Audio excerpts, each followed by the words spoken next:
Fala, gente, bem-vindos. Eu sou a Alê Xavier, apresentadora do Desimpedidos, canal de futebol, de esporte. Eu vim falar aqui, na verdade, mês de março, né? Um mês muito importante. Tem o Dia da Mulher, mas assim, a nossa luta não é só nesse dia, ela acontece todos os dias, todos os meses, todos os anos. Ela não acabou e ela está muito longe de acabar. Eu fui convidada pelo Facebook para a gente falar um pouquinho sobre um assunto legal que é como cuidar da saúde mental e física das mulheres no esporte. Eu sou uma atleta, mais ou menos ali nas horas vagas, né? Bom, nos últimos meses o Think Olga vem estudando e entendendo como que a pandemia está afetando a vida de todo mundo, assim, é, de uma maneira geral, e o que a gente pode fazer para minimizar esses impactos e essas consequências nas nossas vidas. No vídeo de hoje a gente vai falar um pouquinho sobre a hashtag Compartilhe o Cuidado. Ah, Alessandra, mas como assim? O que a gente vai falar?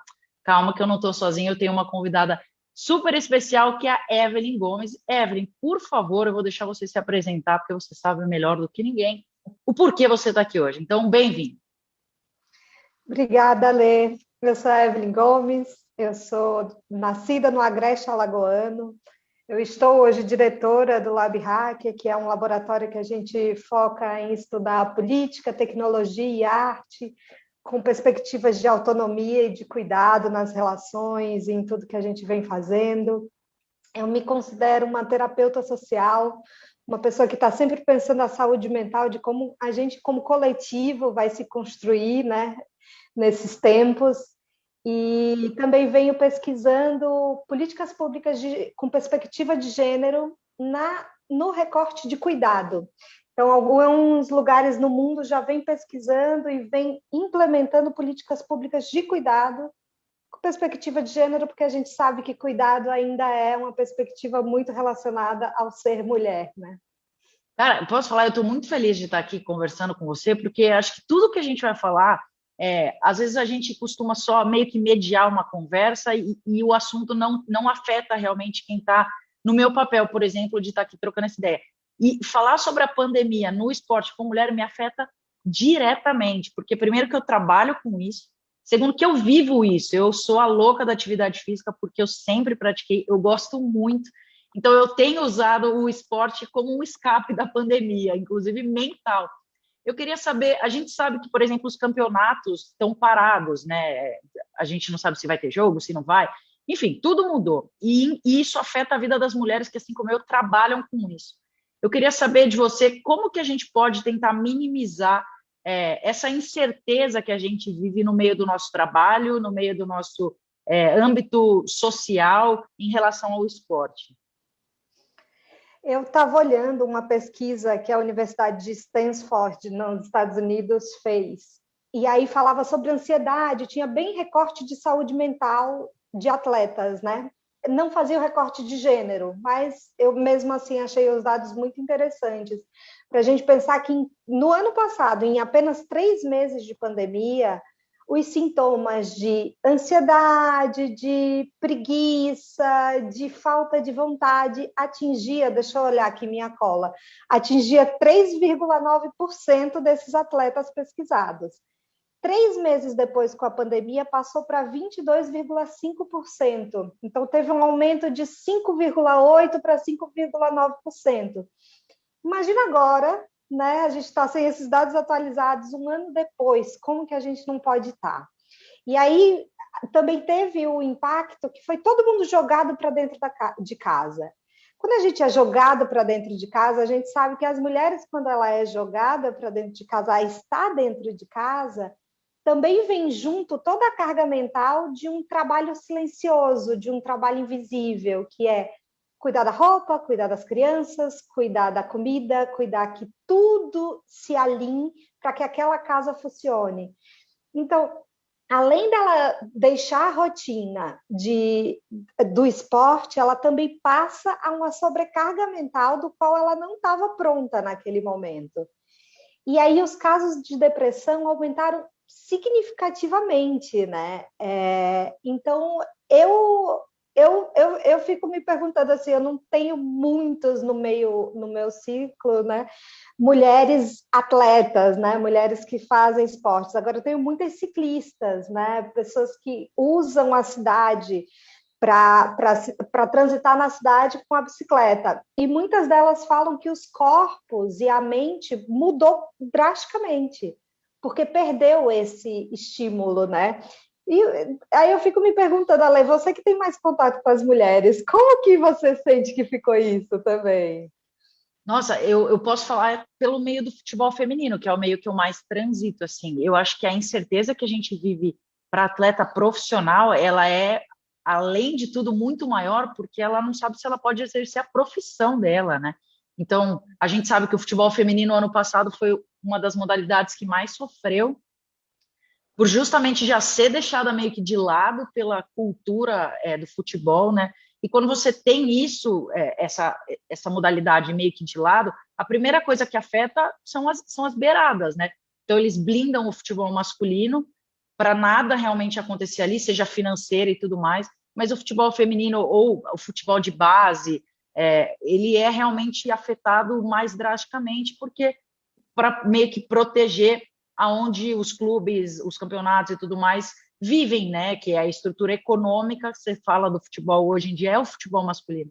Então, eu conversei com muitas jogadoras no começo da pandemia do ano passado e estava sendo realmente um desafio muito grande para elas ter que ficar dentro de casa, não poder exercer a própria função, né, o próprio trabalho, principalmente na parte de treino, porque você sai de um lugar onde te dá uma estrutura para você treinar e você é trancado em casa, você depende daquilo, você depende do seu corpo. Se uma pessoa, uma ciclista que usa a cidade só para se locomover já sente, imagina uma atleta de alto rendimento que vive disso. Então, realmente afetou muito as meninas do meio do futebol, que é o meio que eu mais conheço, assim.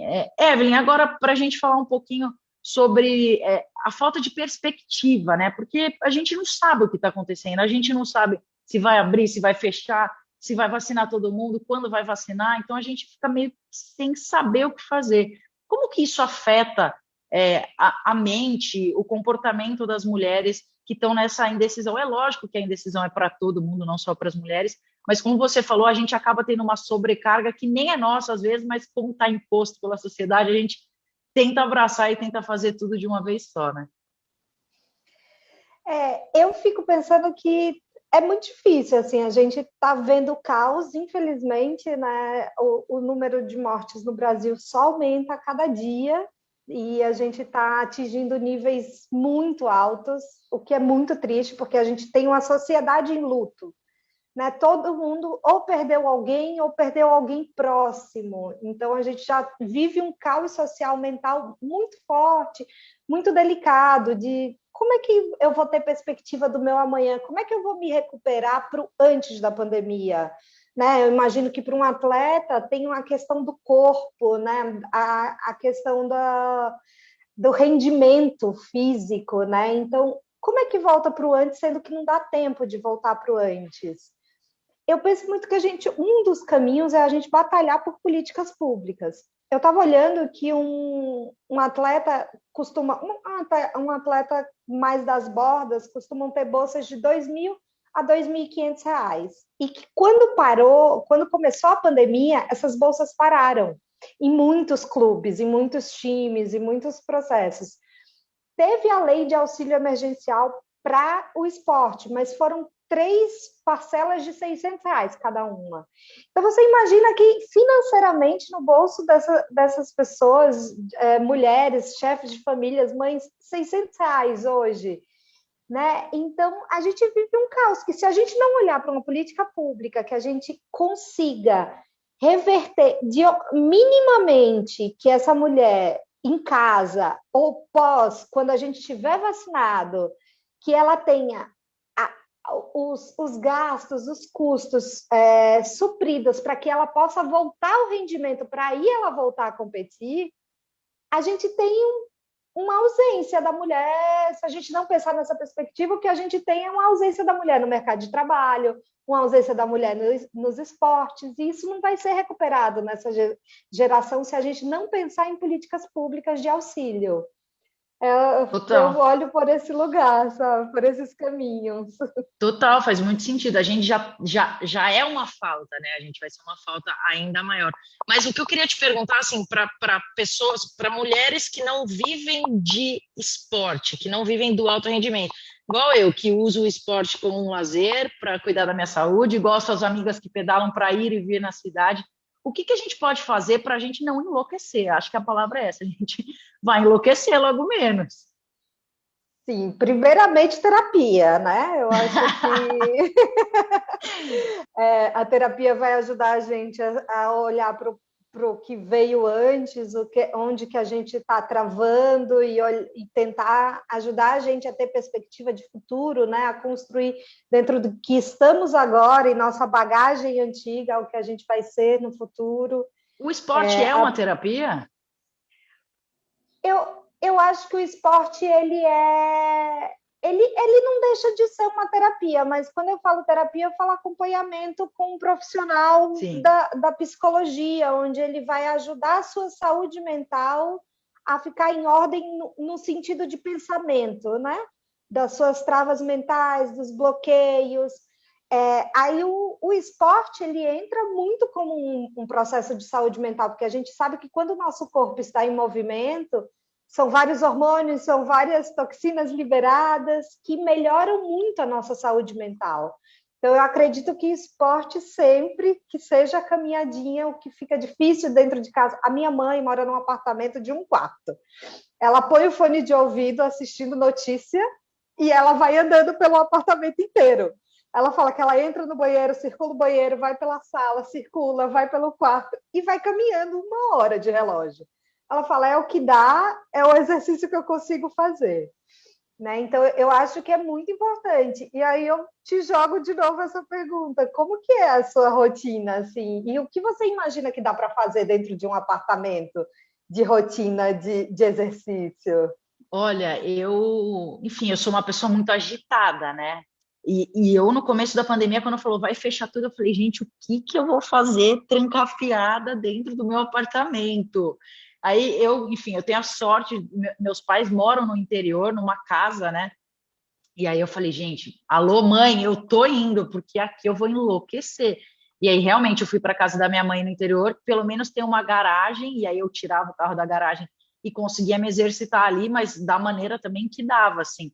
E eu acho muito legal a gente falar que não dá para a gente se cobrar nessa época, porque a partir do momento que você se cobre, você não atinge aquilo, você fica mais triste, mais trancafiado dentro de casa, aí fica mais difícil de você realmente levantar para querer caminhar dentro do seu apartamento ou fazer um exercício na sua garagem. Quando eu te perguntei, tipo, o esporte é uma terapia, é porque é isso, assim, eu acho que a gente tem que tentar usar métodos e coisas que a gente faz que nos deixe bem, né, com a gente mesmo, assim, que a gente fique bem com nós mesmos, porque eu uso o esporte para isso nesse sentido, eu não me cobro, mas eu também sei que ele pode me ajudar a dar uma aliviada, a dar uma extravasada, nada de muito, nossa, esse mês nossa, eu não peguei peso. Gente, tá tudo bem, tá todo mundo em casa, ninguém pegou peso, sabe? Faz ali o polichinelo que dá para fazer em qualquer lugar, só para sua mente trabalhar e o seu corpo entender que, tipo, ó, a gente está passando por um período difícil, mas eu tô aqui, ó, me movimentando.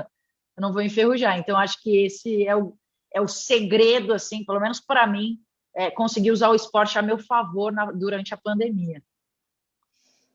Ó, para a gente seguir aqui, que a gente está chegando no final do nosso bate-papo, eu queria fazer um ping-pong rapidinho com você, Evelyn. Pode ser? Pode. Uma mulher que representa cuidado na sua vida. Eu acho que são duas, a minha mãe e minha madrasta. Elas me cuidam de muitas similaridades minhas, cada uma da sua forma. E eu sou presenteada de ter essas duas mulheres atentas a mim. Legal. Eu fico também com a minha mãe aí, que segura a barra da família inteira, não só a minha. Deixa eu ver que mais. Assim, um exercício diário que você faz para cuidar de você mesmo. Meu café da manhã. Eu preparo um prato bem bonito de café da manhã. Às vezes eu publico no Facebook, ou no Instagram, né, nos stories, aí coloco um bom dia, mas eu preciso olhar e ver um café da manhã bonito, que ele alegra meus olhos, né? Então, é meu exercício diário de estar bem comigo todo dia. É legal. Para mim, o café da manhã é a refeição mais importante que a gente tem no dia, porque é a hora que você acorda e vai ver como o seu dia vai estar, né? Eu acho muito importante. Eu estava conversando com uma amiga essa semana mesmo, assim, sobre isso. O que que a gente pode fazer no nosso dia para a gente deixar ele mais leve, né? Não só falando de atividade física, mas eu gosto de ler um livro, então, pô, tira meia hora do seu dia para ler esse livro. Eu, Alessandra, eu amo lavar louça, amo, porque eu fico ali ouvindo a música, eu amo ficar com a água na mão e tal, amo molhar planta, enfim, sempre que eu tô com água para mim me dá um alívio, assim. Então é isso, eu saio pegando o copo para lavar, eu saio achando planta para eu molhar, eu vou molhar a planta aqui do vizinho que está seca, para eu sair desse tipo, ai, nossa, tô trancada em casa, tô trancada em casa. Exercício físico, a gente fala em exercício, mas não é só o físico, é o mental também, né? Com certeza, com certeza. Show de bola. Evelyn, a gente está chegando no final do nosso papo. Mas assim, eu queria deixar aqui para todo mundo, para vocês que querem saber um pouquinho mais sobre todo esse assunto que o Think Olga está falando, já segue eles nas redes sociais, @Think Olga. Evelyn, deixa também suas redes sociais para a galera te achar, aí, se você quiser, claro. EVY Gomes, e a partir desse você acha tudo. Evelyn Gomes é bem fácil de achar e acompanhar os processos que eu vejo de cuidado no mundo e como a gente, como sociedade, vai criar o nosso futuro pós-pandêmico, né? Qual vai ser o nosso caminho restaurativo? Total. Ó, o Lab da Think Olga tem muita coisa legal, então não deixa de acessar lá. Fechou? Eu sou a Alê Xavier, foi muito legal trocar um papo aqui com vocês, espero que vocês tenham gostado. Tamo junto, até a próxima. Um beijo e tchau.